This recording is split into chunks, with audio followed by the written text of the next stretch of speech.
করি? ও সাদা সাপ, কালো সাপ, তোমাদের মাটির বাসাও যে ভেঙে গেছে, আর আশেপাশেও তো তোমার মাকে দেখতে পাচ্ছি না। ওদিকে ইচ্ছাধারী নাগিন তার বাচ্চাদের খুঁজতে খুঁজতে নদীর ধার পর্যন্ত এসে পৌঁছায়, আর সেখানে দেখতে পায় লাল রক্তের দাগ। রক্তের গন্ধ পেয়ে নাগিন চিনতে পারে যে সেটা কার রক্ত। আমার বাচ্চারা, আমার বাচ্চারা, তোদের সাথে কি হয়েছে? কে এমন নিষ্ঠুর কাজ করলো তোদের সাথে? আমি তাকে ছাড়বো না, আমি তাকে কিছুতেই ছাড়বো না। ইচ্ছাধারী নাগিনের কান্না শুনে 3 মাথাওয়ালা জলপরি জলের উপরে আসে। তারপর নাগিনকে পুরো ঘটনাটা বলতে থাকে। আমার অনুরোধ শুনে ওই লোকটি তোমার বাচ্চাদের তোমার মাটির ঢিবি পর্যন্ত পৌঁছে দিতে গেছে।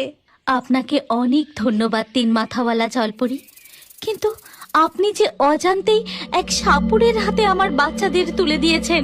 সাপুড়েরা যে সাপেদের শিকার করে। এই কথা বলে নাগিন দ্রুত তার ঢিবির কাছে ফিরে যায়, আর সেখানে দেখে তার বাচ্চারা ও সাপুড়ে সেখানে নেই। ততক্ষণে কেষ্ট সাপুড়ে সাদা ও কালো সাপ দুটিকে নিয়ে তার বাড়ি ফিরে। গিন্নি, ও গিন্নি, তাড়াতাড়ি জড়িবুটির পাত্রটা এদিকে নিয়ে এসো। জড়িবুটির পাত্র? কি হলো গো তোমার? তোমাকে কোনো সাপে কাটেনি তো?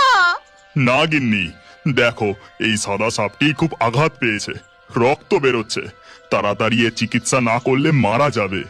এরপর সাপুড়ে এক বিশেষ জড়িবুটি সাদা সাপটির ক্ষতস্থানে লাগিয়ে দেয়। ওদিকে তখন ইচ্ছাধারী আজ আমি ওই দুষ্টু সাপুড়েকে কিছুতেই ছাড়বো না। এই কথা বলে ইচ্ছাধারী নাগিন কেষ্ট সাপুড়ের গন্ধ অনুসরণ করে তার বাড়ির দিকে রওনা দেয়। এই গল্পের পরবর্তী পর্ব যদি তুমি দেখতে চাও তাহলে কমেন্টে নেক্সট পার্ট অবশ্যই লিখো, আর আমাদের রিও বার্ডস ফেসবুক পেজটি এক্ষুনি ফলো করে নাও। এই গল্পটি ভালো লাগলে লাইক করে শেয়ার করে দাও।